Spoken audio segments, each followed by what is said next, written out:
আসসালামু আলাইকুম ওয়া রাহমাতুল্লাহ। প্রিয় শিক্ষার্থীরা, সম্মানিত অভিভাবকবৃন্দ, যারা এই ভিডিওটি দেখছেন স্বাগত। তো বেসিক আলোচনার একটা ভিডিও ছিল পর্ব নাম্বার ১ ভগ্নাংশের। যারা দেখেননি তারা দেখে নিন এখনই প্লেলিস্টে গিয়ে। তা না হলে কিন্তু এই লেকচারটি বুঝবেন না।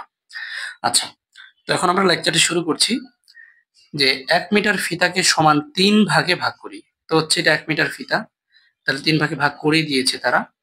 তো এটা হচ্ছে ৩ এর ১, এটুক ৩ ভাগের ১, এটুক ৩ ভাগের ১। আচ্ছা, তো ফিতার ভাগ করা প্রতিটি অংশকে ১ মিটারের ১/৩ বলে। তাহলে ৩ ভাগের ১ কে কি বলা হয়? ১/৩ বলা হয়। তো এটি লেখা হয় ৩ এর ১ মিটার। তাহলে এই ১/৩কে আমরা ৩ এর ১ এইভাবে লিখি। এখন বলছে যে রং করা অংশ কত লম্বা? তো এখন এখানে ১ ভাগ, ২ ভাগ, ৩ ভাগ, ৪ ভাগ। তার মানে ৪ ভাগের মধ্যে কি ১ ভাগ। তাহলে এটা আমরা কি লিখব? যে ৪ ভাগের ১, ৪ এর ১ মিটার। তো এটা কত? ১, ২, ৩, ৪, ৫। তাহলে এটা আমরা কি লিখব? ৫ এর ১ মিটার। ৩ এর ১ অংশ রং করো। তাহলে এটা আমরা রং করে দিই। এই যে,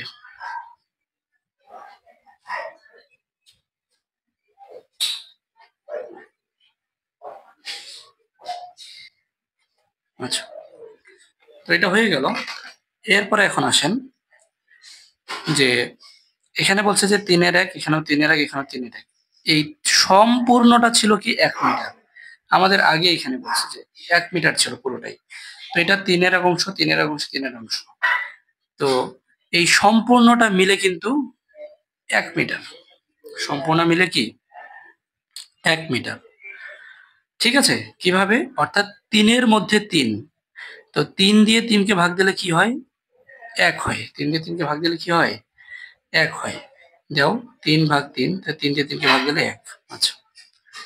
এরপরে আসো ১ মিটারের সমান ৩ টুকরার ২টিকে ১ মিটারের ২/৩ বলে। তাহলে আমরা কি এখান থেকে একটা নতুন জিনিস শিখলাম। তাহলে ৩ এর ১, এটা হচ্ছে ১/৩। ১/৩।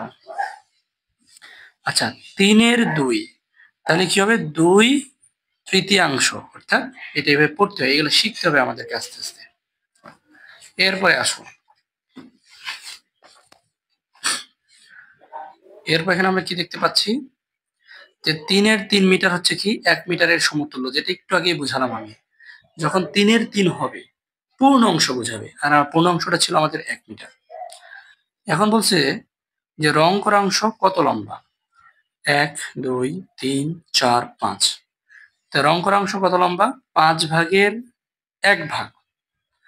তার মানে কত লম্বা? ৫ এর ১ মিটার। ৫ ভাগের ১ ভাগ মিটার। তাহলে এই যে নিচে ৫ উপরে ১, এখানে হবে মিটার। এখন বলতেছে যে এইটা, হ্যাঁ, এখানে কতটুকু? ১, ২, ৩, ৪। তাহলে এটা হচ্ছে কি ৪ এর মধ্যে ৪ মিটার। কিন্তু ৪ এর মধ্যে ৪ মিটার লেখা যাবে না, লিখতে হবে ১ মিটার। ঠিক আছে?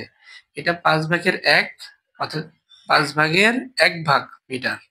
ঠিক আছে? অর্থাৎ সম্পূর্ণটা যদি ১ মিটার হয় তাহলে কি ১ মিটারের ৫ ভাগ করে ১ ভাগ। আর এটা যদি সম্পূর্ণ ১ মিটার হয় তাহলে এখানে কি বোঝাচ্ছে? ৪ এর মধ্যে ৪, অর্থাৎ ১ মিটার সম্পূর্ণটাকেই বোঝাচ্ছে। এরপরে আসুন। এখানে বলছে ৫ ভাগের ৩ ভাগ রং করি। তাহলে এই যে এখান থেকে এটুকু আমরা রং করে দিব। আচ্ছা, এটুক রং করে দিব। আচ্ছা, এখানে এটুক রং করে দিব। তাহলে ৫ এর ৩ ভাগ রং করা হয়ে গেল। এবার হচ্ছে ৮ ভাগের মধ্যে ৭ ভাগ রং করি। ১, ২, ৩, ৪, ৫, ৬, ৭। তাহলে এই শুধু এই ঘরটা শুধু ব্ল্যাঙ্ক থাকবে, বাকি সবগুলো আমাদেরকে কালার করে ফেলতে হবে। ঠিক আছে? এরপরে এখন আসো যে ৫ এর ৩ এবং ৮ এর ৭ কে ভগ্নাংশ বলা হয়।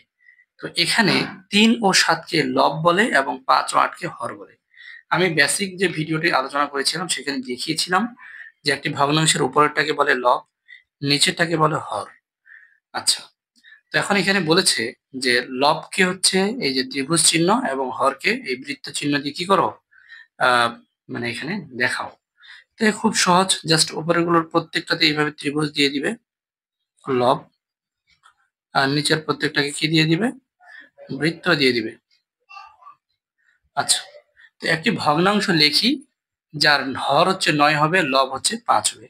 তো আমরা বলেছি যে লব হচ্ছে উপরে হয় ৫, হর হচ্ছে নিচে হয় ৯। আচ্ছা, নিচের চিত্র সম্পর্কিত প্রশ্নগুলোর উত্তর দেই। আচ্ছা, এখন এই উত্তরগুলো আমরা প্রশ্নটা দেখতে হবে আগে। খালি ঘরে ভগ্নাংশ লিখি। আচ্ছা, এখন খালি ঘরে যদি ভগ্নাংশ লিখি, এখান থেকে এতটুকু 5-এর 1, সরি 1 2 3 4 5, হ্যাঁ 5-এর 1, এখানে কত 5-এর 2, 5-এর 3, 5-এর 4, 5-এর 5। এই জায়গাটা হচ্ছে কি 5-এর 5, সম্পূর্ণ এখান থেকে এতটুকু 5-এর 4, সম্পূর্ণ এখান থেকে এতটুকু 5-এর 3, সম্পূর্ণ এখান থেকে এতটুকু 5-এর 2, সরি আচ্ছা দেখা যায়নি, সম্পূর্ণ এখান থেকে এতটুকু 5-এর 1, যেহেতু দেখা যায়নি আবার বলি, 5-এর 2 হচ্ছে এখান থেকে এতটুকু, 5-এর 3 এখান থেকে এতটুকু, 5-এর 4 এখান থেকে এতটুকু, 5-এর 5 এখানে এতটুকু। আবার তুমি যদি জাস্ট এখান থেকে এতটুকু চিন্তা করো, তাহলে এইটুকু হচ্ছে 5-এর 1, আবার তুমি যদি এখান থেকে এতটুকু চিন্তা করো, তাহলে এইটুকু হচ্ছে 5-এর 1, এখান থেকে এতটুকু 5-এর 1, আচ্ছা এখান থেকে এতটুকু 5-এর 1, আবার এখান থেকে এতটুকু 5-এর 1। তো এতটুকু ক্লিয়ার। এখন আমাকে বলছে খালি ঘরে ভগ্নাংশ লিখে ফেলছি। উপরের চিত্রের 5-এর 1-এর 5 টুকরা কোথায়? 5-এর 1-এর 5 টুকরা কোথায়? তো 5-এর 1-এর 5 টুকরা হচ্ছে এই জায়গায় সম্পূর্ণটাই। আচ্ছা, এখন বলছে যে নিচের কোনটি লম্বা, 5-এর 2 মিটার নাকি 5-এর 3? খুব সহজ উত্তর, 5-এর 3। অর্থাৎ 5 ভাগ করে 2 ভাগ পড়ো না 5 ভাগ করে 3 ভাগ পড়ো? অবশ্যই 5 ভাগ করে 3 ভাগ পড়ো, শেষ। এবার বলছে নিচের চিত্রে রং করা অংশে ভগ্নাংশ লিখি। এখন দেখো 1, হ্যাঁ এখানে দেখো এই এতটুকু হচ্ছে কি, আমরা যদি একটা অংশ ধরি তাহলে এখানে হচ্ছে কত, এটুকু যদি আমরা এক অংশ ধরি তাহলে এখানে 2 অংশ, 3 অংশ, 4 অংশ, 5 অংশ, 6 অংশ, 7 অংশ।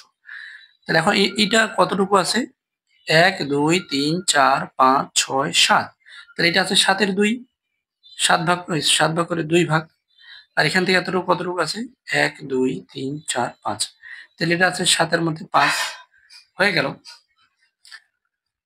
এরপর আসো নিচের ভগ্নাংশগুলো কি করি, তুলনা করি।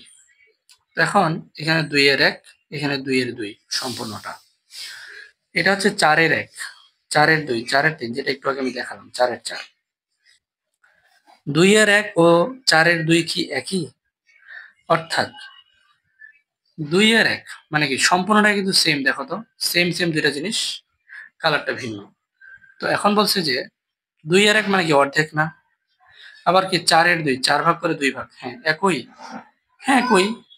আচ্ছা 2-এর 2 এবং 4-এর 4 একই, অর্থাৎ একের সমান, অর্থাৎ 2-এর 1 আর 4-এর 2 এই দুটো সেম, এই দুইটাও সেম। এখন বলছে এখানে যে চিত্রগুলো লক্ষ্য করো এবং প্রাপ্ত তথ্য নিয়ে আলোচনা করো। এগুলো আসলে সময় নষ্ট করার প্রয়োজন নেই, যতটুকু বুঝালাম এতটুকু যথেষ্ট।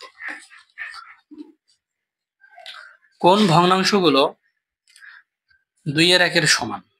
হুম, তো যেমন এখানে 2-এর 1, এখানে উপরে আছে 2, নিচে আছে 4, হ্যাঁ। তো এটা আমরা বুঝবো কিভাবে 2-এর 1-এর সমান কিনা? এই জন্য এগুলোকে আমরা একই সংখ্যা দিয়ে উপরে এবং নিচে ভাগ করব। ভাগ করে যদি আমরা দেখি যে 2-এর 1 আসতেছে, তাহলে এগুলাই উত্তর। যেমন 2-এর 4, তো এটা আমরা এখানে বলছে যে 2-এর 1-এর সমতল ভগ্নাংশগুলো হলো এটা। তো আমি একটা সহজ টেকনিক বলে দিই যে 2-এর 1-এর সমতল ভগ্নাংশ তুমি কিভাবে পাবা। 2-এর 1-এর আমি 2-এর 1 আবার লিখি, উপরে যদি আমি 2 গুণ দিই, এখানেও যদি 2 গুণ দিই, উপরে এবং নিচে একই সংখ্যা গুণ, তাহলে কি হয় 2-একে 2, 2 দুগুণে 4। এবার যদি 2-এর 1-এর উপরে 3 দিই, নিচেও 3 দিই, 3-একে 3, 3 দুগুণে 6। এবার যদি 1-এর 2-এর উপরে এবং নিচে সেম সংখ্যা গুণ দিই, 4, 4-একে 4, 4 দুগুণে 8, তাহলে এইটা এইটা এবং এইটা এগুলো সবগুলোই সমতুল ভগ্নাংশ কার, 2-এর 1-এর। তাহলে যে ভগ্নাংশগুলোর মান সমান সেগুলোকে আমরা সমতুল ভগ্নাংশ বলি। বিষয়টা ক্লিয়ার?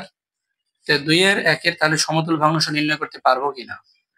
উপরে এবং নিচে একই সংখ্যা গুণ করতে হবে। যেমন 2-এর 1 আছে 3, উপরেও নিচেও 3, 2-এর 1 আছে উপরেও 4, নিচেও 4, 2-এর 1 আছে উপরেও 5, নিচেও 5, সেম সংখ্যা গুণ করে তুমি যত ইচ্ছা তত সমতুল ভগ্নাংশ বের করতে পারো। আচ্ছা, তো 2-এর 1 এবং 4-এর 2 এর সমতুল ভগ্নাংশ দুইটি নিয়ে দেখি। তো তুমি যদি 2-এর 1 এবং 4-এর 2 সমতুল ভগ্নাংশ আগে থেকে জানো, এখন এদের সমতুল ভগ্নাংশ তুমি যদি নাও, তাহলে তুমি একটা জিনিস লক্ষ্য করো যে 4-একে 4, আবার 2 দুগুণ 4, আর এই গুণ করলে এগুলো একই হয়। তাহলে দুইটি সমতুল ভগ্নাংশের লব এবং হর পরস্পর গুণ করলে গুণফল যদি একই হয় তবে তারা সমতুল। অর্থাৎ এখানকার এটা এখানকার ক্রস গুণ দিলেই হলো, অর্থাৎ নিচেরটার সাথে উপরেরটা, উপরেরটার সাথে নিচেরটা গুণ করে যদি সমান সমান হয় তাহলে এরা সমতুল, সহজে বোঝার উপায়। আচ্ছা, এখন দেখো 4-এর 2, 6-এর 3, তাহলে 6 দুগুণে 12, 3 4-এ 12, তার মানে এটা সমতুল। 3 10-এ 30, 5 8-এ 40, এরা সমতুল না। আচ্ছা, 3 6 হচ্ছে 3 8-এ 24, দেখো এইভাবে তুমি লেখো 6 দুগুণে 12, 3 4-এ 12, 3 10-এ 30, 8 10-এ সরি 5 8-এ 40, 3 8-এ 24, 6 6 24, 4 10-এ 40, 5 8-এ 40। এখান থেকে কি বোঝা গেল যে এটা হচ্ছে সমতুল। যখন দেখা যাবে দুইটা ভগ্নাংশের হর, একটি ভগ্নাংশের হর আরেক ভগ্নাংশের লব যদি গুণ করি তখন, এবং অপর ভগ্নাংশের হর এবং লব গুণ করে যদি সমান হয় তাহলে এটা সমতুল। তাহলে এইটা সমতুল, সমতুল, সমতুল, কিন্তু এটা সমতুল নয়। আচ্ছা, এরপর এখন আসো যে 3-এর এবং 4-এর একের সমতুল ভগ্নাংশগুলো নির্ণয় করি। আচ্ছা, তাহলে এখন দেখো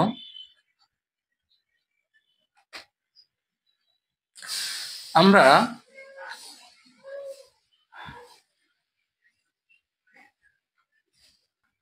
প্রিয় শিক্ষার্থী বন্ধুরা, এবার দেখো যে কি বলছে এখানে যে 3-এর এক এবং 4-এর একের সমতুল ভগ্নাংশ। আমি একটু আগে টেকনিক শিখাইছি যে 3-এর এক লিখে আবার 3-এর এক লিখবা, উপরে এবং নিচে একই সংখ্যা গুণ দিবা। ধরো যে 4 4 দিলে 4 4, 4 একে 4, 3 4-এ 12, এইভাবে তোমার যতবার মনে চায় তুমি নাও, কোনো অসুবিধা হবে না ইনশাআল্লাহ। গেল এটা। এরপরে এখন আসো যে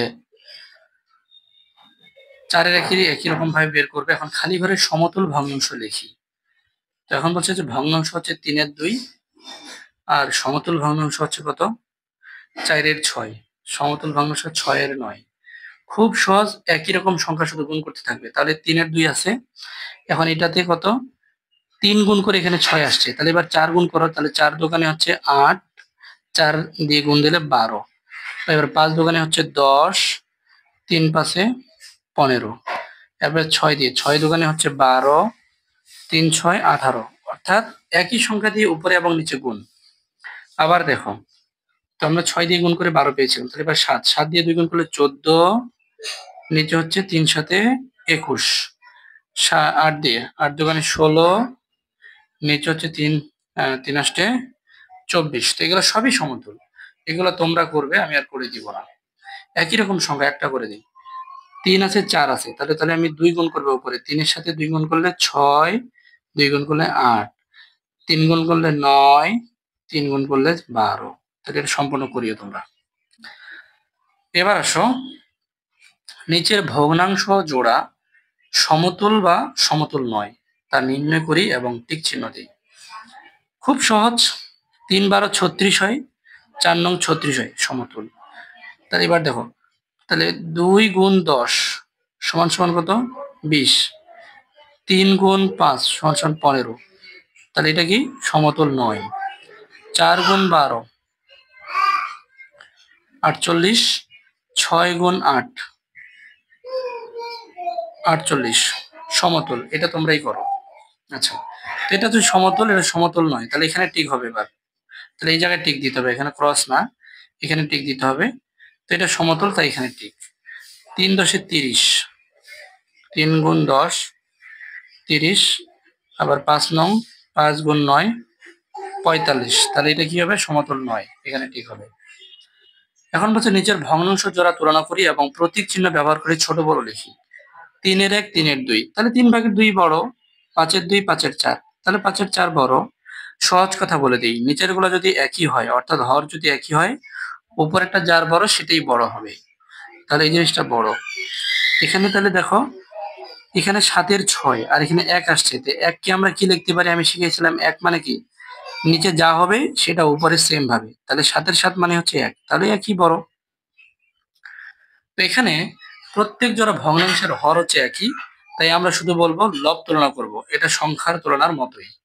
আচ্ছা, যদি নিচের গুলো সেম হয়, উপরে যার বেশি সেটাই বড়। প্রিয় শিক্ষার্থী বন্ধুরা, আমরা পরবর্তী পর্বে ভগ্নাংশের যোগ নিয়ে আলোচনা করব। সেই পর্যন্ত আল্লাহ তোমাদের ভালো রাখুক। আজকের মতো এই পর্যন্তই। দেখা হবে পরবর্তী ভিডিওতে। যারা চ্যানেলটি সাবস্ক্রাইব করনি অবশ্যই সাবস্ক্রাইব করে ফেলবে।